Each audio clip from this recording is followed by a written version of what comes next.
Roh Kudus adalah penolong yang diberikan Bapa bagi setiap kami. Ada banyak hal dalam hidup ini kami tidak bisa kerjakan. Kami membutuhkan pertolongan-Mu ya Tuhan. Ada banyak hal yang tidak bisa dilakukan dengan kekuatan kami, dengan fisik kami, dengan kepintaran. Ada banyak hal yang tidak bisa kami selesaikan dengan kebijakan, dengan uang, dengan koneksi. Itu sebabnya hari ini kami adalah orang-orang yang datang bersepakat berkata, kami butuh Engkau Tuhan. Kami butuh Engkau Roh Kudus bagi hidup kami pribadi, bagi keluarga rumah tangga kami, bagi pendidikan, pekerjaan, masa depan kami. Kami butuh Engkau dalam kesehatan kami. Kami butuh Engkau dalam pergumulan kami. Dan biarlah dalam ibadah hari ini Engkau melakukan sesuatu. Engkau berbicara kepada setiap kami Tuhan. Kami anak-anak-Mu, kami haus, kami lapar, kami menantikan-Mu. Berfirmanlah Bapa, hati kami terbuka kepadamu. Kami mohon biarlah Roh Kudus yang manis mengajar kami. Datanglah kerajaan-Mu dan jadilah kehendak-Mu. Dalam nama Yesus kami berdoa. Haleluya. Amin. Tepuk tangan buat Tuhan Yesus. Silakan duduk kembali.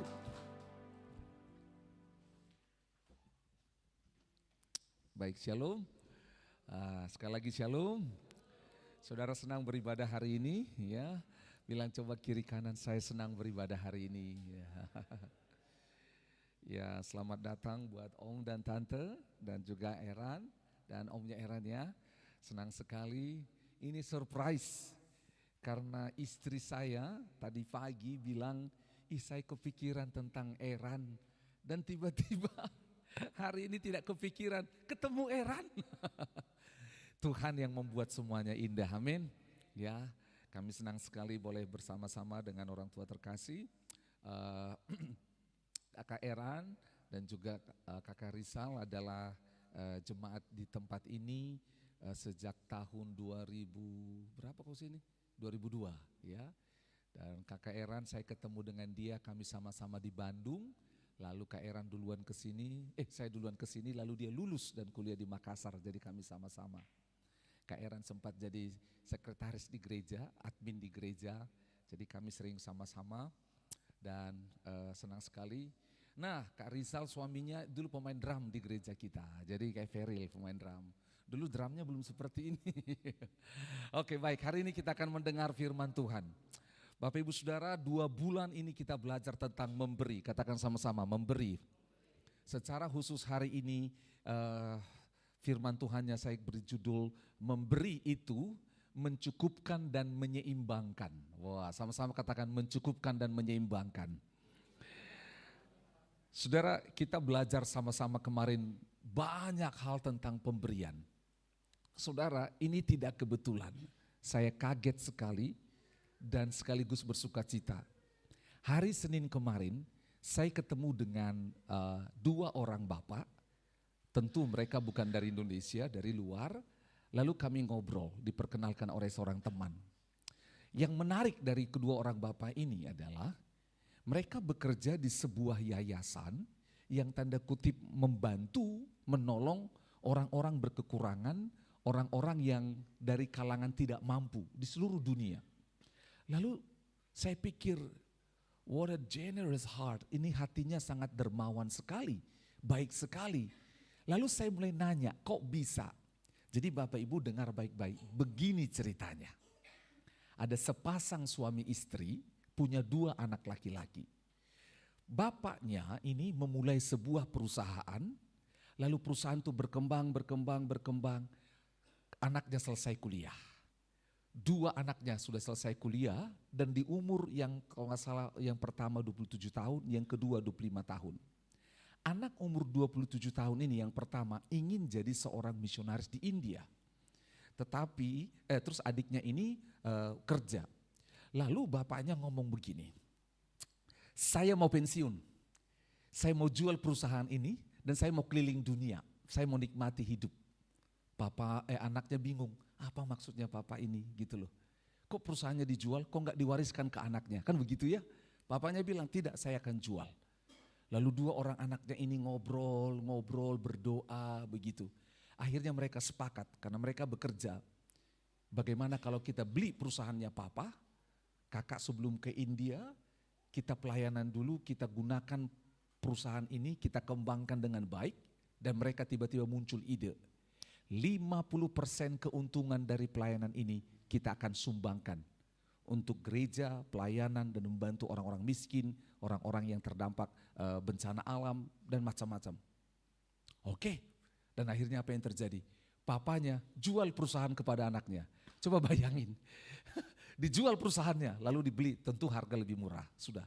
Di tangan kedua anaknya dengan mimpi itu, sekali lagi, 50% uang itu untuk membuat perusahaan tetap berjalan, lalu 50% lagi dikeluarkan untungnya untuk boleh menolong banyak hal. Dan saudara tahu apa yang terjadi? Mereka lakukan perlahan demi perlahan, 1, 2 tahun, 3 tahun, dan terus. Dan saudara mereka lakukan dengan luar biasa. Perusahaan ini diberkati Tuhan. Nah, yang menarik Bapak Ibu Saudara, akhirnya dalam 12 tahun, di situ pertama kali perusahaan ini mempunyai sumbangan sebesar $1 juta. Bayangkan, $1 juta itu kalau dibuat uang warga 2.000 penuh ruangan ini. Gitu loh. Saudara bayangkan, 12 tahun baru bisa sampai kepada posisi kasih dalam 1 tahun. Bukan maksudnya dari tahun pertama, kedua, ketiga dijumlah jadi $1 juta. Tidak. Tetapi tahun pertama sekian, kedua sekian. Tahun ke-12 perusahaan itu diberkati Tuhan, tembus omsetnya. Sampai keuntungannya 50%-nya yaitu $1 juta diberikan ke dalam pelayanan. Dan waktu diberikan saudara gak mudah. Adik kedua bersaudara ini, adik kakak ini saling lihat-lihatan gimana nih. Tetap komitmen kepada Tuhan. Boom. Dan saudara tahu apa yang terjadi? Ternyata perusahaan ini ditolong Tuhan berkembang. Dan mulai ada perusahaan lain yang lihat sistem perusahaan ini. Mulai bergabung dan bilang, boleh kami join dengan perusahaanmu? Boleh, begitu loh. Ketika mereka mulai join, apa yang terjadi? Dibilang begini, sebelum join dengar, perusahaan ini komitmen 50%-nya untuk perusahaan, 50%-nya untuk pelayanan. Untuk membantu orang miskin, orang di bencana alam, sakit penyakit, humanitarian aid, dan semualah. Oke, dan saudara tahu apa yang terjadi? Perusahaan kedua yang bergabung ini, boom. Sama-sama punya hati yang sama, memberinya luar biasa, diberkati Tuhan. Terus, saya lupa tahun keberapa selanjutnya, ada perusahaan yang lain,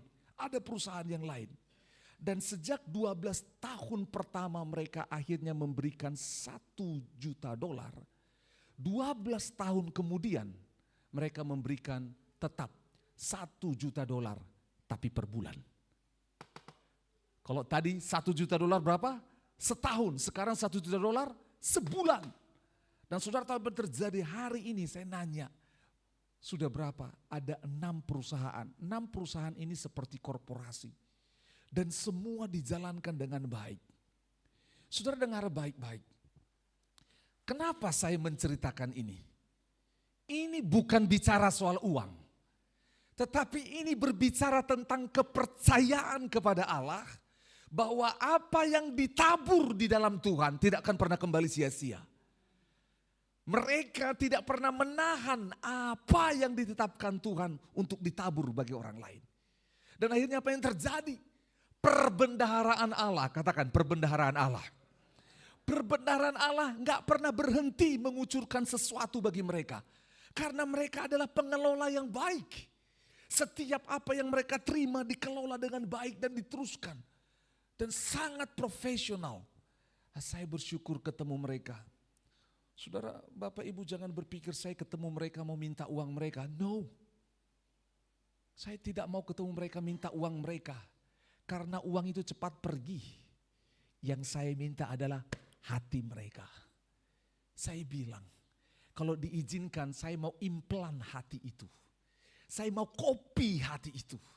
Hati yang dermawan. Gitu loh. Ini mental, ini hati. Saudara dengar baik-baik, kita udah belajar kemarin ya, firman Tuhan selama 2 bulan ini.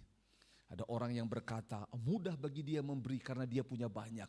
No, sejak dari sedikit pun kalau kita belajar memberi, hati kita, karena kita tahu pemberian kita adalah penyembahan kita kepada Tuhan, amin. Itu sebabnya, saudara dengar, kita akan lanjut membaca firman Tuhan dari 2 Korintus pasal yang ke-8. Kemarin kita berhenti di ayat yang ke-8, sekarang kita baca di ayat 9 sampai 15. Mari bangkit berdiri, 2 Korintus 8 ayat 9 sampai 15. Kita baca bersama-sama pada hitungan ketiga, 2 Korintus 8 ayat 9 sampai 15. 1, 2, dan 3. Karena kamu telah mengenal kasih karunia Tuhan kita Yesus Kristus, bahwa Ia yang oleh karena kamu menjadi apa? Miskin, sekalipun Ia kaya, supaya kamu menjadi kaya oleh karena kemiskinannya. Inilah pendapatku tentang hal itu yang mungkin berfaedah bagimu. Memang sudah sejak tahun yang lalu kamu mulai melaksanakannya dan mengambil keputusan untuk menyelesaikannya juga. Maka sekarang selesaikanlah juga pelaksanaannya itu. Hendaklah pelaksanaannya sepadan dengan kerelaanmu, dan lakukanlah itu dengan apa yang ada padamu. 12. Sebab jika kamu rela untuk memberi, maka pemberianmu akan diterima. Kalau pemberianmu itu berdasarkan apa yang ada padamu, bukan berdasarkan apa yang tidak ada padamu. Sebab kamu dibebani bukanlah supaya orang lain mendapat keringanan, tetapi supaya ada keseimbangan. Maka hendaklah sekarang ini kelebihan kamu mencukupkan kekurangan mereka, agar kelebihan mereka kemudian mencukupkan kekuranganmu, supaya ada keseimbangan. Seperti ada tertulis, orang yang mengumpulkan banyak tidak kelebihan, dan orang yang mengumpulkan sedikit tidak kekurangan. Demikian firman Tuhan, silakan duduk. Saya beri background sedikit firman Tuhan supaya Bapak Ibu menangkap. Jadi firman Tuhan ini adalah dalam rangka perjalanan misi Rasul Paulus yang ketiga. Dia punya perjalanan misi pertama, kedua, dan ketiga. Waktu perjalanan misinya yang kedua dia yang sampai ke Makedonia yang kemarin kita bahas. Lalu perjalanan misi yang ketiga dia mau ke Spanyol, mau ke Roma. Nah gitu loh ya. Tetapi dalam perjalanannya ke Spanyol, ke Roma itu, dia akan singgah di berbagai kota untuk mengingatkan mereka tentang komitmen mereka untuk mengumpulkan uang persembahan bukan untuk Paulus, tetapi untuk saudara-saudara kita katanya yang ada di Yerusalem dan Yudea. Karena saudara-saudara di Yerusalem dan Yudea, mereka mengalami sebuah musibah. Mereka mengalami kelaparan, mereka ditekan, ditindas. Oleh sebab itu tentara Romawi memenjarakan mereka dan membatasi hak mereka, membatasi pekerjaan, bisnis dan mereka sehingga mereka sulit untuk bertumbuh. Lalu Rasul Paulus menerima hati Tuhan supaya semua saudara-saudara yang lain itu bisa mendorong atau menolong saudara kita di Yerusalem dan di Yudea. Makanya Rasul Paulus menggunakan yaitu di ayat 1 jemaat di Makedonia. Jemaat di Makedonia itu adalah gereja di Filipi, gereja Tesalonika, gereja Berea. Inilah jemaat di dalam namanya Makedonia.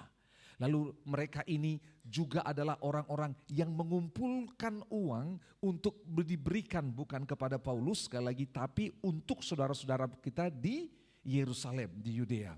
Saudara, Rasul Paulus mengingatkan mereka dari kota ke kota. Saudara, sebenarnya mengapa ini dilakukan?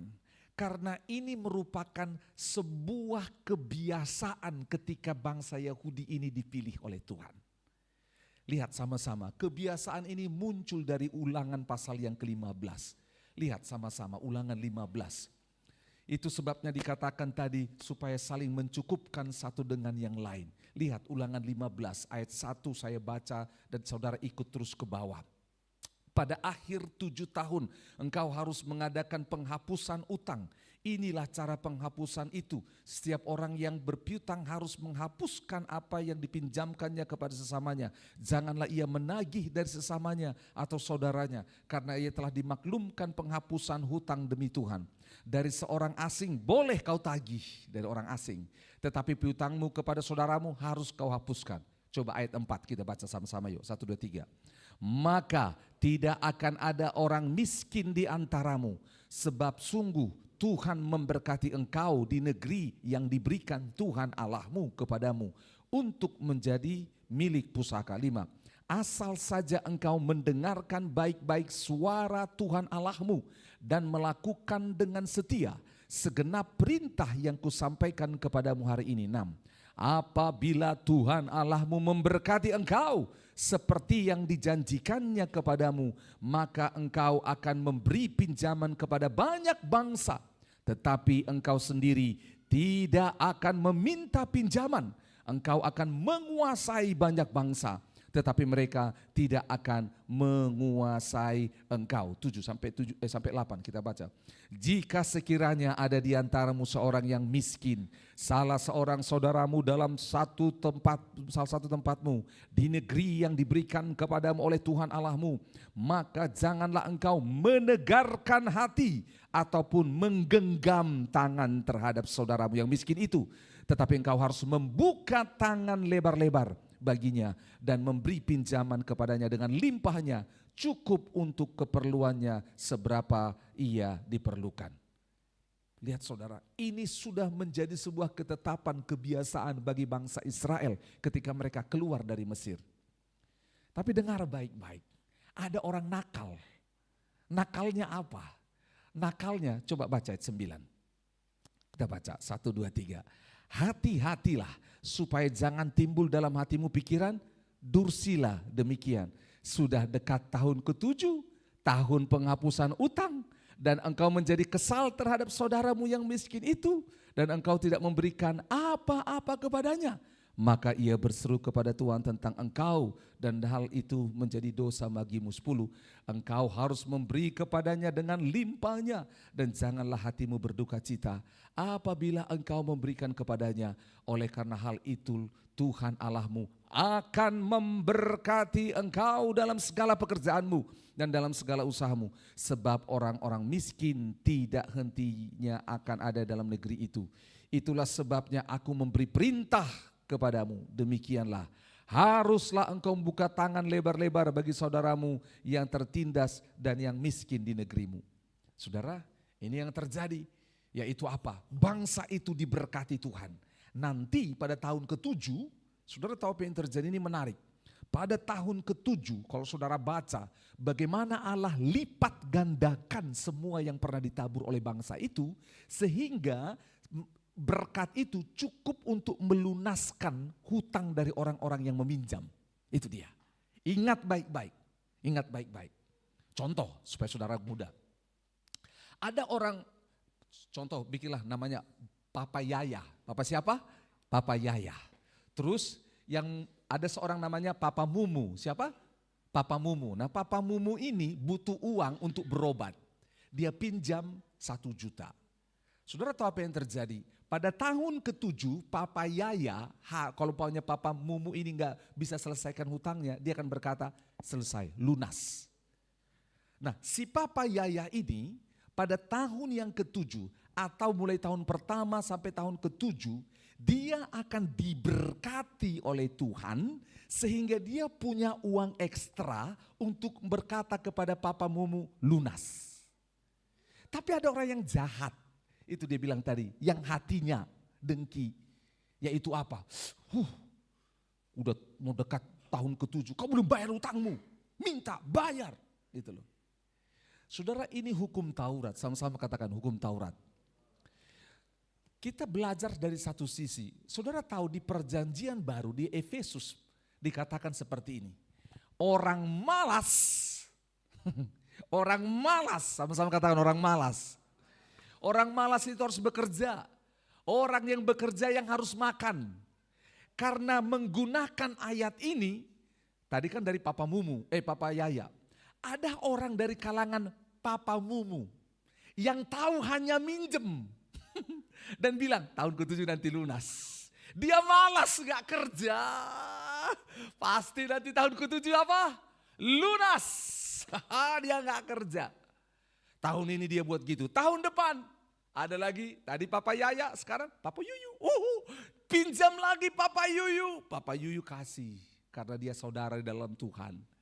Tapi dia apa? Malas. Saudara tahu apa yang terjadi? Orang ini berdosa dan dihukum oleh Tuhan. Ada banyak orang bermain dengan hal itu. Faham maksudnya ya? Nah coba hal ini terjadi, kita kembali ke dalam yang namanya 2 Korintus pasal yang ke-8. Saudara, ini menarik. Kebiasaan memberi ini sering disalahgunakan oleh orang lain. Jangan kita salah gunakan. Kita punya pola, katakan pola. Polanya adalah di ayat 9, lihat. Karena kamu telah mengenal kasih karunia Tuhan kita Yesus Kristus. Bahwa ia, siapakah ia ini? Tuhan Yesus Kristus. Yang oleh karena kamu menjadi miskin. Nah saudara pusing kan? Kapan Tuhan menjadi miskin? Berarti Yesus itu bukan Tuhan. Betul kata agama lain. Yesus itu bukan Tuhan. Masa miskin? Betul. Itulah kalau enggak sekolah. Enggak rajin ke gereja, enggak dengar firman Tuhan. Masa betul juga ya? Saya keluarlah dari Kristen karena Tuhannya miskin. Ya mungkin kau miskin pengetahuan. Saudara dengar, kitab Filipi mencatat. Yesus yang adalah Tuhan meninggalkan sorga dan segala kemuliaannya.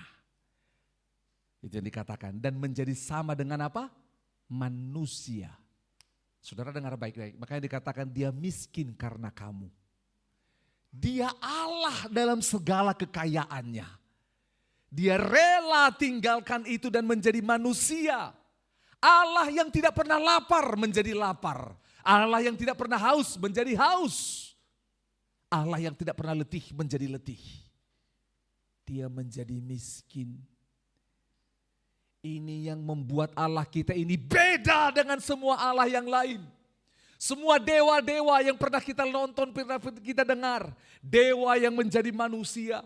Dia selalu super di atas segalanya. Dia selalu punya kekuatan super dibanding yang lain. Orang lain makan, dia tidak makan. Saudara dengar baik-baik. Yesus ini yang adalah Tuhan yang punya alam semesta. Katakan amin. Dia rela menjadi miskin. Dia tinggalkan semuanya demi saudara dan saya. Ini luar biasa, katakan luar biasa. Karena apa? Dengar baik-baik. Karena saudara dan saya semua sudah miskin. Bukan hanya miskin, melarat. Bukan hanya melarat. Kita ini sudah sekarat karena dosa. Karena dosa. Karena dosa, tubuh, jiwa, roh kita hancur. Dokter gak bisa selesaikan. Nabi gak bisa selesaikan. Pendeta gak bisa selesaikan. Semua kebaikan gak bisa selesaikan. Hanya Tuhan yang bisa selesaikan. Dengar baik-baik. Waktu Allah menciptakan manusia, dia ciptakan manusia. Lalu di Kejadian pasal 3 apa yang terjadi? Manusia jatuh dalam dosa. Sejak manusia jatuh dalam dosa dan dari penciptaan, manusia punya 2 tujuan yang kekal. Yang pertama tujuan kekal adalah kembali kepada Allah. Yang akhirnya adalah hidup di sorga bersama dengan Tuhan. Tapi tujuan kekal yang kedua adalah mati dalam dosa, dalam kebinasaan. Dan saudara tahu apa yang terjadi?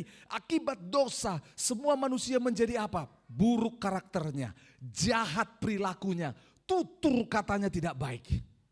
Dan dengar apa yang terjadi. Untuk mengembalikan karakter manusia yang jahat. Untuk mengubah pola pikir manusia. Sekolah, agama bisa melakukannya. Tetapi untuk mengembalikan manusia kepada tujuan kekal semula bersama dengan Allah. Gak ada yang bisa. Itu sebabnya Yesus yang adalah Tuhan. Dia datang, dia bilang kepada manusia. Akulah apa? Jalan, kebenaran dan hidup. Hei kamu orang Farisi, engkau tahu jalannya yaitu dengan cara kau pikir berbuat baik, beramal saleh, tapi gak nyampe. Itu mengubah pola pikir dan hatimu saja. tapi tidak mengubah jalan hidupmu. Makanya lihat, banyak orang beragama, banyak orang baik, banyak orang pintar, tapi mereka tidak punya tujuan yang kekal. Tujuan mereka adalah diri mereka sendiri. Tujuan mereka adalah untuk memuaskan nafsu mereka, untuk membesarkan diri mereka. Karena lihat, jalan mereka bukan Kristus. Itu sebabnya Yesus, Allah dalam kekekalan melihat kemiskinan manusia. Tidak ada yang sampai kepada Bapa, Dia yang datang. Itu sebabnya dengar baik-baik. Dengar baik-baik.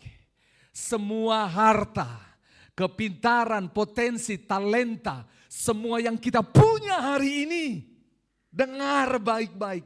Semua itu bisa ada karena Allah sendiri yang rela menjadi miskin supaya saudara kaya. Saudara jangan berpikir kaya itu hanya pikir soal uang. Saudara harus nangkap kenapa saudara bisa sehat hari ini. Kenapa saudara bisa sembuh hari ini. Kenapa kau bisa aman dari rumahmu datang ke tempat ini. Itu bukan karena hebat kita. No. Tetapi karena penjagaan pemeliharaan Tuhan. Saudara kita harus sadar itu. Itu sebabnya 1 Tesalonika berkata kita harus mengucap syukur dalam segala hal. Karena apa?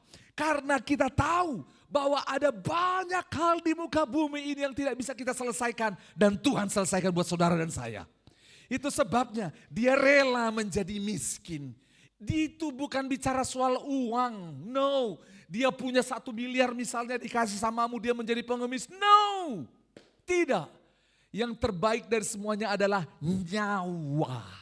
Yang terbaik dari semuanya adalah kehidupan yang kekal bersama dengan Allah. Ada satu jokes. Orang kaya. Dia punya emas batangan.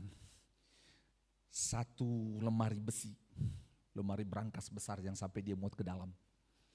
Lalu ketika dia sekarat di rumah sakit, ini cerita. Dia berdoa.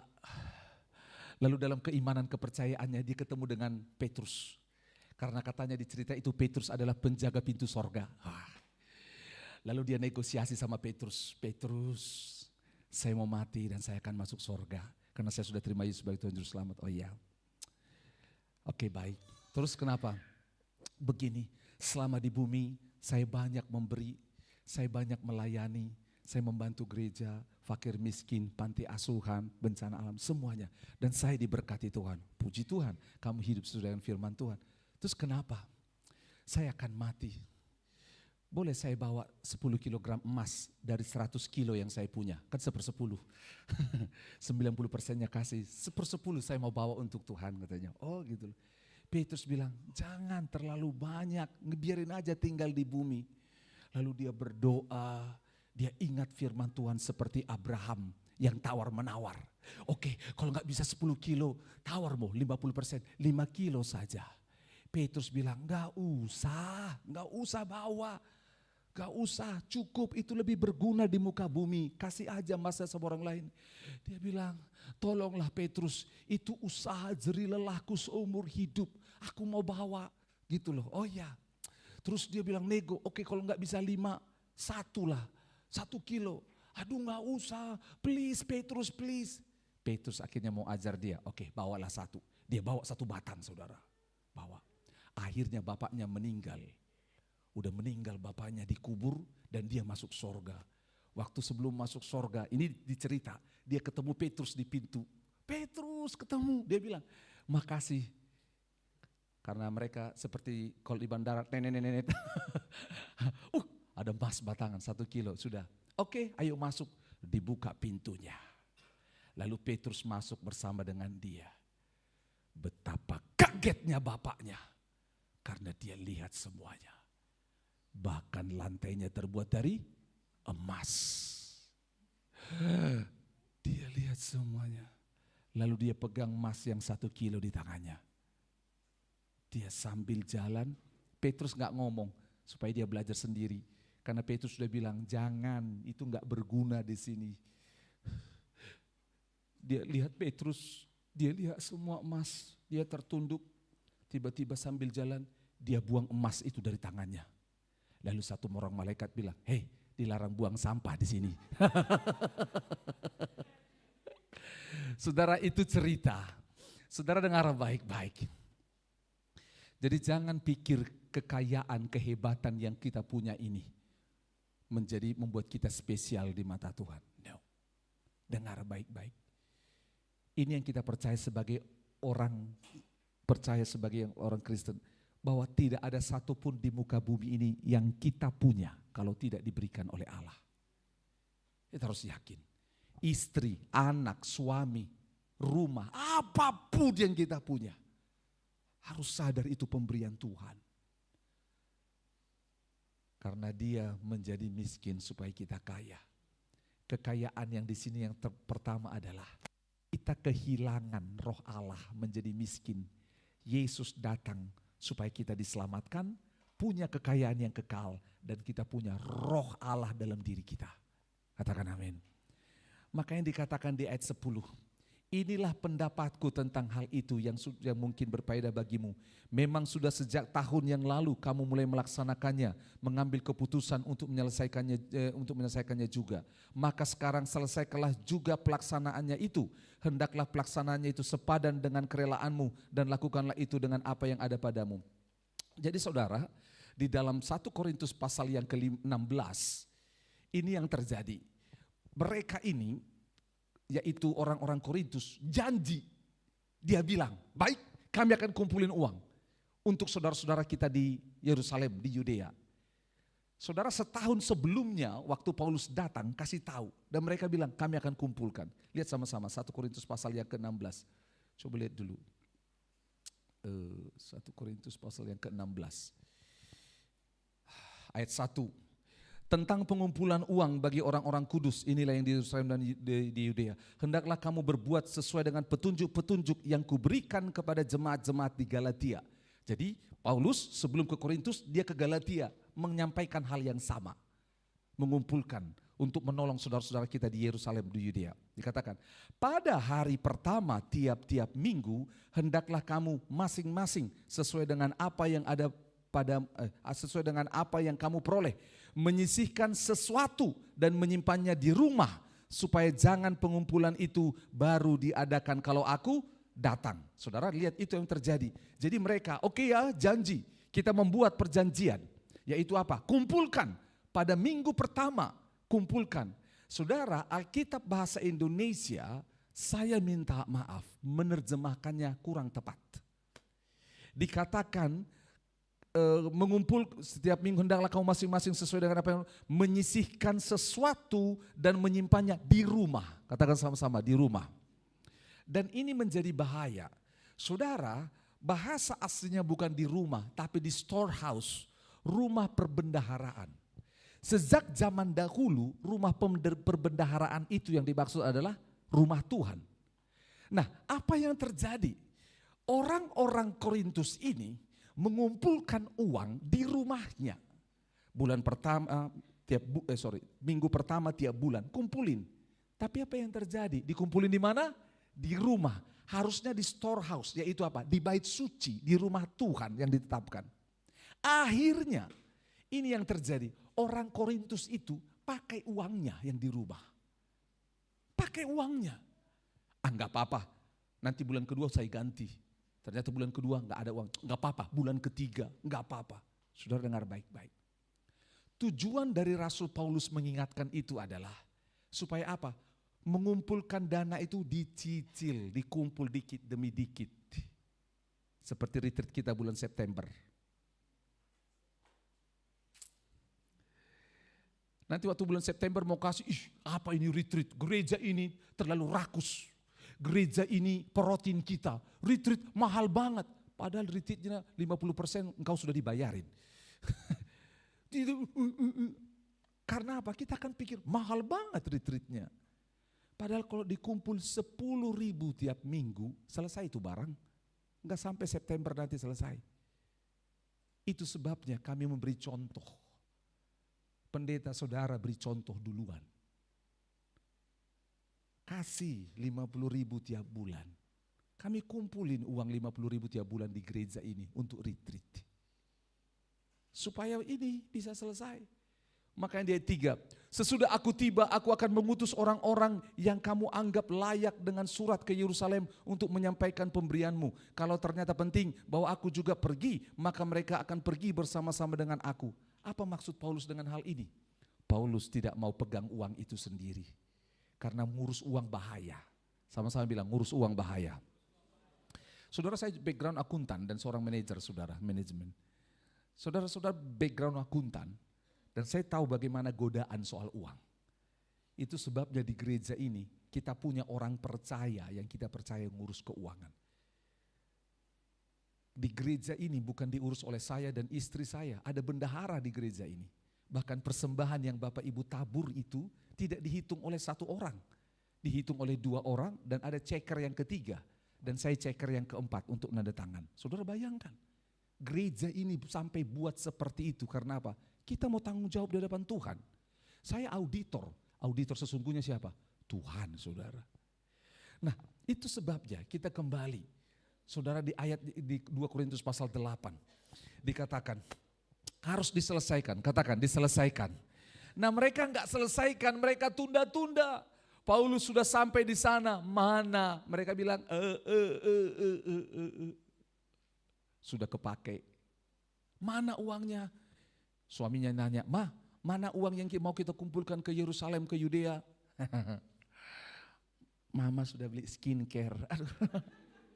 Pak, mana uang? Kan papa yang pegang kemarin. Sudah, saya baru beli iPhone. Oh Tuhan. Saudara dengar baik-baik, kita berdosa terhadap Tuhan. Bukan Tuhan gak sanggup kasih uang beli skincare, bukan Tuhan gak sanggup kasih uang beli handphone, bukan. Tetapi Tuhan mau cek, itu sebabnya kemarin kita belajar bahwa pemberian itu adalah pelayanan kasih. Ayat 8, lihat. Aku mengatakan hal itu bukan sebagai perintah, melainkan dengan menunjukkan usaha orang lain untuk membantu. Aku mau menguji keikhlasan kasihmu. Dia mau uji hati kita. Gitu loh. Makanya di ayat 12 dikatakan, sebab jika kamu rela memberi, maka pemberianmu akan diterima. Kalau pemberianmu itu berdasarkan apa yang tidak ada padamu, bukan berdasarkan apa yang tidak ada padamu. Jadi begini Bapak Ibu Saudara, kasihlah dengan apa yang ada pada kita. Jadi jangan pernah berpikir gini, seperti ada satu orang angko di Sumatera Utara ini. Dia sudah percaya, dia bilang, dia berdoa. Tuhan Yesus, sudah percaya hari ini. Bersyukur karena Engkau Allah sumber berkat. Percaya bahwa Engkau akan memberkati dan cucu, anak, cucu, mantu semuanya dan pekerjaan. Tuhan Yesus berdoa, kasih ruko 2, nanti kalau 2 dapat 1 untuk Tuhan. Kasih mobil 2, nanti kalau udah 2, 1 mobil untuk Tuhan. Saudara tahu apa yang terjadi? Dalam perjalanan imannya, rukonya enggak tambah, mobilnya enggak tambah. Lalu dia datang sama Pak Pendeta. Pak Pendeta, saya ikut Tuhan sungguh-sungguh, sudah berdoa, ikut rajin ibadah, memberi persembahan. Tapi berdoa supaya kasih ruko 2 dan mobil 2. Nanti 1 ruko untuk gereja, 1 mobil untuk gereja. Itu kan niat baik. Pendeta bilang, iya niat baik. Saudara tahu apa yang terjadi? Tuhan gak butuh ruko dan mobilnya. Tuhan butuh hatinya. Karena apa? Dikatakan, rela memberi apa yang ada padamu, bukan apa yang tidak ada. Kan tadi belum ada itu kan? Rukonya udah ada belum? Belum. Mobilnya sudah ada belum? Belum. Ada loh orang pernah ngomong di gereja ini, di bawah saya, Pak Agus, itu ruko lihat, tinggal pilih. Mau 2 ruko atau 1 ruko 1 mobil. Saya enggak jawab. Saya bilang terserah, kalau Tuhan bicara, saya enggak ikut campur. Saudara tahu apa yang terjadi? Karena yang terpenting adalah hati. Katakan sama-sama, hati. Makanya kemarin kita belajar mempersembahkan hati kepada Tuhan. Mempersembahkan hidup kepada Tuhan. Jadi jangan pikir, saya akan jelaskan lebih dalam lagi. Lihat ayat 13. Sebab kamu dibebani bukanlah supaya orang lain mendapat keringanan, tetapi supaya ada apa? Keseimbangan. Katakan keseimbangan. Dengar baik-baik. Di dalam jemaat mula-mula banyak orang nipu. Karena apa? Mereka lihat Kelompok orang percaya di kitab Kisah Para Rasul 2, 3, 4 sampai 6 itu mujizat terjadi. Seperti dalam Ulangan 15, tidak ada yang miskin di antara mereka. Mujizat terjadi, orang sakit sembuh. Semua orang yang terikat roh jahat dilepaskan. Orang-orang yang punya niat jahat bergabung ke sana untuk apa? Untuk mereka mendapatkan keuntungan. Wih, gak perlu kerja, orang akan cukupkan. Saudara pernah dengar gak bahwa di luar negeri, di Eropa, orang gak kerja pun digaji. Ada orang-orang Indonesia di sini, udah kita yang penting keluar aja dulu. Kemana? Ke Eropa. Di Eropa enak, gak kerja pun digaji. Coba lihat mentalnya. Indonesia kan, gue udah capek kerja mati-matian, digajinya sekian. Di Eropa enak banget, gak kerja digaji. Makanya bondong-bondong mau pergi ke luar negeri. Dengar baik-baik, itu mental yang salah. Ada seorang mahasiswi dari Indonesia, dan ini pernah viral saudara. Ini pernah viral karena apa? Di luar negeri itu Bapak Ibu Saudara, orang gak ada lagi kondektur, ongkos berapa, gak ada.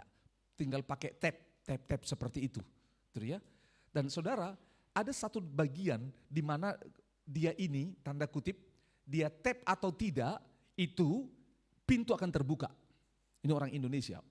Dia tap atau tidak, itu untuk kartunya itu, pintu akan terbuka. Itu bukan soal uang, tapi untuk menguji kejujuran. Ini seorang mahasiswi, dia ambil S2 di luar negeri. Saudara tahu apa yang terjadi? Bertahun-tahun sampai dia lulus. Dia tidak pernah bayar ongkos. Lalu satu kali ketika interview mau kerja, saudara tahu nggak? Dia pinter, cantik, qualified untuk pekerjaan ini. Tapi nggak diterima di kantor. Karena apa? Ada rekodnya. Bertahun-tahun kamu dikasih kesempatan. Naik bus gratis sekalipun tidak dibayar. Tidak pernah ditegur karena kami mau kamu punya niat rela untuk lakukan. Saudara paham? Lihat, dia pikir, saya bisa bodohin semua orang di sini, padahal kartu kosong.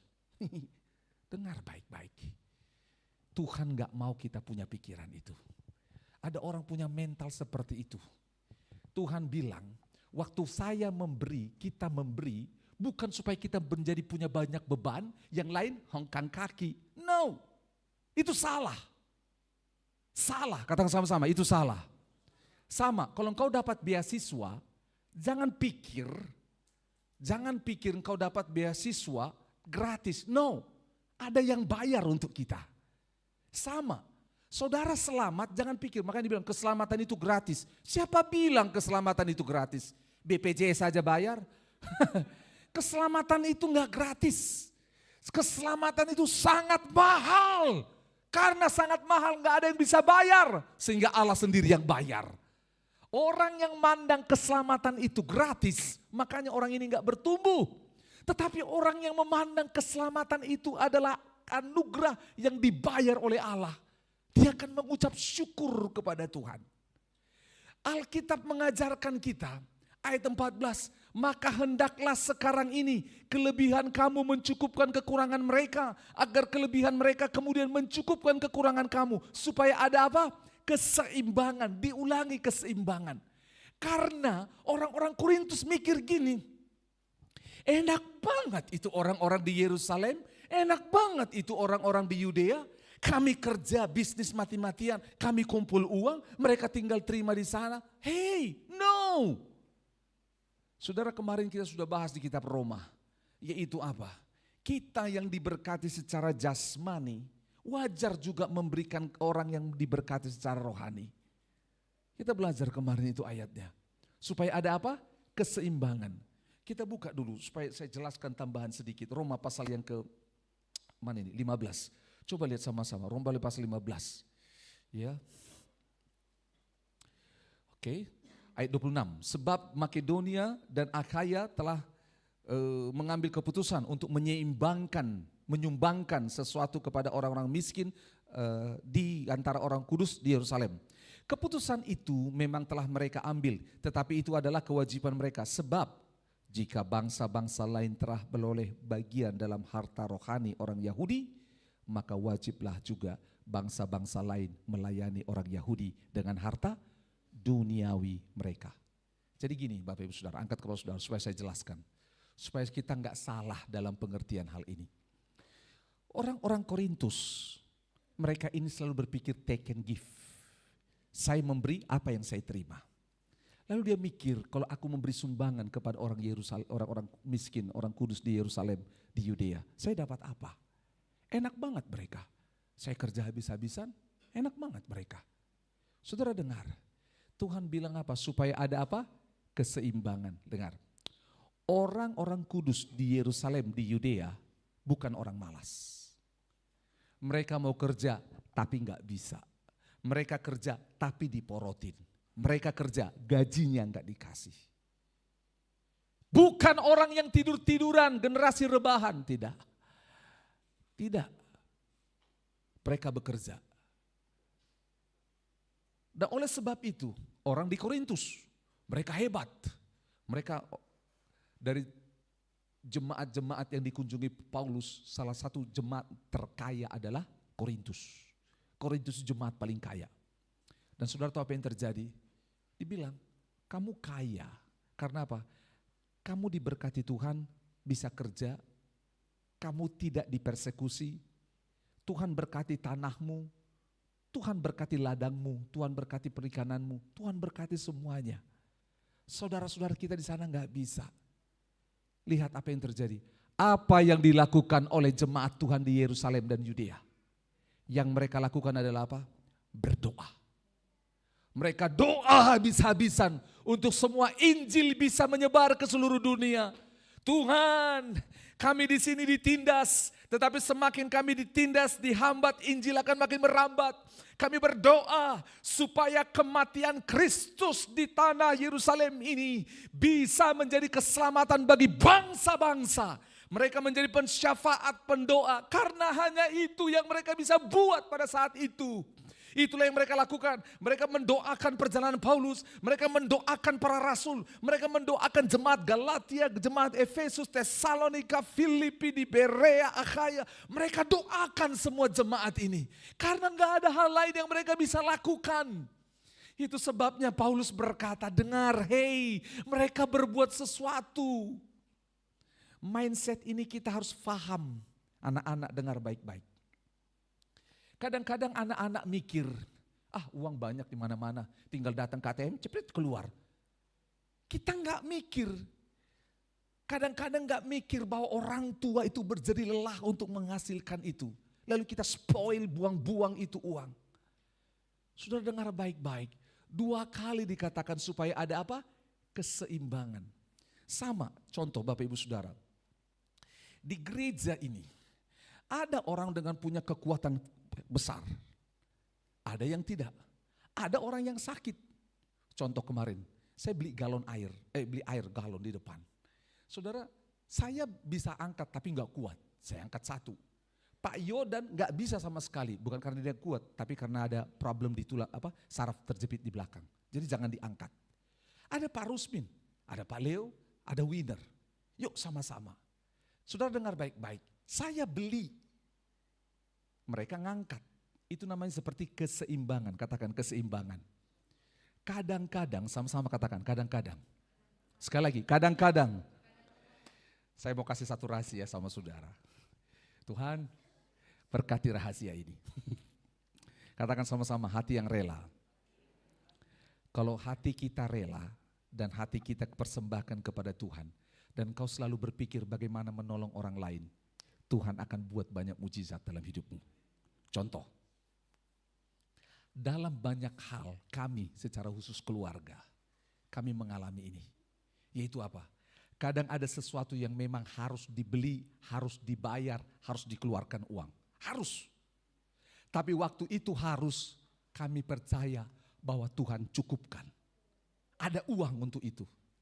Lalu yang kedua, ada momen di mana kami butuhkan itu dan kami nggak punya uang yang cukup.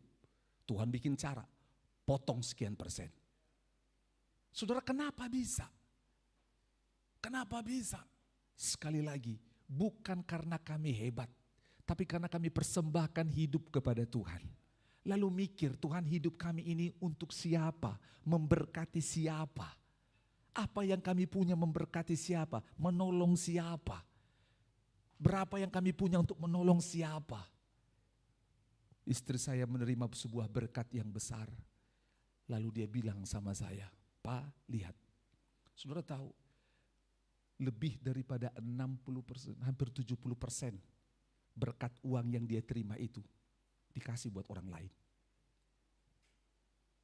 Saya sebagai suami, sebagai seorang akuntan yang pintar hitung-hitungan uang, saya bilang, "Woi, kayaknya salah ini. Salah ini mah." Karena kita butuh kebutuhan yang lain. Mama ini memang karena dikirim langsung ke rekeningnya, coba ke rekening saya, tuh langsung. Saya sudah banyak pos, Istri saya tidak. Masuk di rekeningnya, dia berdoa, "Tuhan, siapa yang akan diberkati?" Dia tulis namanya satu-satu. Dia tulis namanya satu-satu. Dan dia kirimin. Orang-orang ini gak pernah minta. Surprise aja. Tiba-tiba saya biarkan istri saya, biarlah itu penyembahannya. Lalu istri saya ngomong begini, "Makanya jangan marah, kan nama istri papa Mercy. Penuh kasih karunia." Gitu loh. Jangan salahkan saya, salahkan opa dan oma yang kasih nama saya. Gak bisa disalahin, sudah meninggal. Saudara, maksudnya begini. Katakan sama-sama sekali lagi, keseimbangan. Di dalam ayat ini tertulis tadi, kita ini diberkati, dicukupkan oleh Tuhan. Tetapi sekalian juga mencukupkan kekurangan orang lain, menyeimbangkan. Saudara punya tenaga. Kita punya tenaga. Kalau kita nggak bisa kasih uang, kasih apa? Tenaga. Nggak bisa kasih uang, kasih pemikiran. Nggak bisa kasih pemikiran, nggak bisa kasih tenaga, kasih potensi, talenta untuk melayani. Tapi jangan begini juga, bos. Yang penting uangku kasih, sudah. Kita udah bahas kemarin, itu dosa. Karena yang kita kasih bukan uang, tapi Tuhan bilang apa? Menyerahkan diri, hati, hidup kepada Allah, baru untuk melayani. Terakhir dikatakan di ayat 15, seperti ada tertulis, orang yang mengumpulkan banyak tidak kelebihan, dan orang yang mengumpulkan sedikit tidak kekurangan.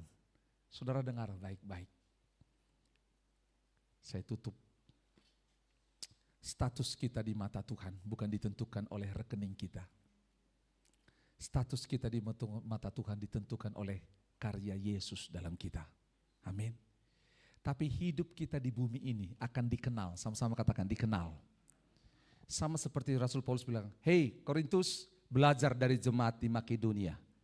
Jemaat di Makedonia memiliki pelayanan kasih, yaitu apa? Memberi. Dengar baik-baik. Karena tidak akan mungkin ada pemberian tanpa kasih. Dengar ini, dengar ini. Tidak akan mungkin ada pemberian tanpa kasih. Dengar baik-baik. Engkau bisa mengasihi tanpa memberi. Betul, aku mengasihimu, tapi engkau gak beri apa-apa, bisa. Tapi gak mungkin engkau memberi kalau engkau tidak mengasihi. Itu sebabnya dikatakan, oleh karena kasih karunia, 4 kali dikatakan. Nanti di ayat 9 lagi, di 2 Korintus 9 lagi, di bawahnya lagi 5 sampai di Korintus 9, 10 kali dikatakan kasih karunia. Orang, gereja yang mengalami kasih karunia, pribadi yang mengalami kasih karunia, akan meneruskan kasih karunia itu kepada orang lain. Simbol atau tanda pertumbuhan dari orang percaya adalah engkau menerima kasih Allah, engkau menerima perlindungan Allah, engkau menerima pertolongan Allah, engkau menerima berkat Allah, supaya lewat hidupmu berkat, kasih, pertolongan dan keselamatan Allah sampai kepada banyak orang. Itu tujuannya, diberkati untuk memberkati. Itu tujuannya. Jadi bukan supaya kita nyimpan banyak. Saudara masih ingat bangsa Israel dibilang, pergi ambil makanan, namanya apa? Mana, cukup untuk sehari. Ada yang pergi, dia ambil banyak-banyak. Karena apa? Malas kak besok, soalnya saya malam ini mau landing kak. Malam ini saya mau mabar, soalnya sudah libur. Malam ini saya mau main game, saya mau nongkrong di cave, di cafe. Sampai jam 2 subuh, saya malas besok pagi. Dia pergi ke rumah, apa yang terjadi? Mananya menjadi apa? Busuk. Harus ambil lagi tiap pagi. Dia nggak pergi ambil tiap pagi, apa yang terjadi? Dia kelaparan. Saudara dengar baik-baik. Tujuan ini untuk membuat kita mengerti rasa syukur, untuk kita bisa berkata cukup untuk diriku, sekarang untuk orang lain. supaya seimbang. Tuhan, bagiku sudah cukup ini. Aku mau tolong orang lain. Aku mau tolong orang lain. Saya tutup dengan sebuah kisah. Nanti pemain musik setelah ini boleh maju. Saudara lihat ke depan. Saudara pernah lihat gambar yang tangan seperti ini enggak? Pernah? Saudara tahu enggak kisahnya itu apa? Banyak orang berpikir gambar tangan begini, tahu ya? Pernah lihat foto begini, lukisan. Itu tangan yang berdoa. Saya juga pikir itu adalah gambar tangan Yesus yang berdoa. Itu ceritanya sebuah keluarga di Jerman. Oke. Ada yang bilang ini persahabatan, ada yang bilang ini keluarga. Keluarga ini punya 18 anak. Berapa anaknya? 18. Banyak sekali. Dan pada zaman itu tahun 1800-an, saudara tahu apa yang terjadi? Pada zaman itu banyak anak, gambaran banyak rezeki. Tetapi perang, kondisi alam membuat daerah ini sulit. Nah, anak pertama dan anak kedua namanya Albrecht sama Albert. Nah itu ya. Nah yang pertama ini namanya Albrecht Dürer sama Albert. Lalu mereka berpikir, kita harus keluar dari sini. Si Albrecht sama si Albert ini ternyata punya hobi yang sama seperti kakak Wiener, melukis. Jadi dia datang sama bapaknya, Pak aku mau sekolah seni. Nak mau sekolah seni, makan aja susah. Sekolah seni itu di atas dari sekolah yang umum. Akhirnya apa yang terjadi? Albert dan Albert ini ngobrol. Akhirnya mereka siapa yang menang? Kakaknya menang dan bilang, kamulah duluan sekolah. Nanti kalau sudah selesai sekolah, kamu punya uang, baru aku kembali lagi sekolah. Oke. Saudara tahu akhirnya Albrecht ini sekolah dan dia menjadi pelukis handal. Namanya Albrecht Dürer. Saudara boleh lihat. Itu salah satu pelukis tahun 1800-an yang terkenal dari Jerman. Dan sampai hari ini rumahnya masih ada di Jerman dan itu digunakan menjadi tempat di mana lukisan-lukisannya di galeri lukisannya di sana orang-orang bisa lihat. Lalu setelah Albert Dürer ini menjadi seorang pelukis yang handal, banyak lukisannya yang hebat dijual mahal dan akhirnya dia punya banyak uang. Dia pulang kampung. Dia tuh pulang kampung, saudara tahu apa yang terjadi? Ketemulah sama adiknya Albert, ketemu sama papanya. Karena Albert Dürer ini sudah terkenal, satu kampung bikin pesta menyambut dia. Karena dari kampung ini lahir seorang seniman handal yang mendunia. Dan mereka senang pesta dan segala macam. Akhirnya Albert ketemu ngobrol sama adiknya, dia bilang, Dek, terima kasih kamu sudah bekerja supaya saya bisa sekolah. Sekarang kakak sudah punya uang, kamu yang sekolah. Tiba-tiba yang namanya adiknya Albert diangkat tangannya, dia bilang, lihat tanganku kak, penuh luka dan sekarang kena artritis dan gak bisa stabil untuk menggambar. Bagaimana aku bisa melukis? Langsung kakaknya Albert Dürer itu sedih dalam hati. Adiknya pergi di kamar dan dia berdoa. Waktu Albert berdoa, tangannya seperti ini. Disitulah Albert Dürer lihat tangan yang sudah hancur supaya aku bisa kuliah. Tangan yang sampai sakit supaya aku bisa lulus. Dan disitulah digerakkan di hatinya melukis tangan itu. Jadi tangan yang saudara lihat itu adalah tangan yang pernah menderita supaya orang lain bisa kaya seperti yang dikatakan Yesus. Tangan yang menjadi sakit supaya orang lain bisa berhasil. Moral cerita ini adalah, dengar baik-baik. Pasti ada orang yang pernah berkorban menabur dalam hidup kita. Dan ketika dia menabur, sengaja atau tidak, saudara ketahui atau tidak. Entahkah dia menabur doa, menabur nasihat, menabur perkataan. Entahkah menabur uang, menabur makanan, hadiah, apapun yang ditaburnya bagimu. Bisa jadi apa yang dia tabur itu adalah sesuatu yang menyakitkan bagi dia. Tetapi itu menyembuhkan saudara. Bukankah itu yang dilakukan Yesus? tangannya tidak hanya luka, tangannya tidak hanya gemetar, tapi tangannya berlubang paku supaya saudara dan saya bisa selamat. Itu sebabnya dengar baik-baik.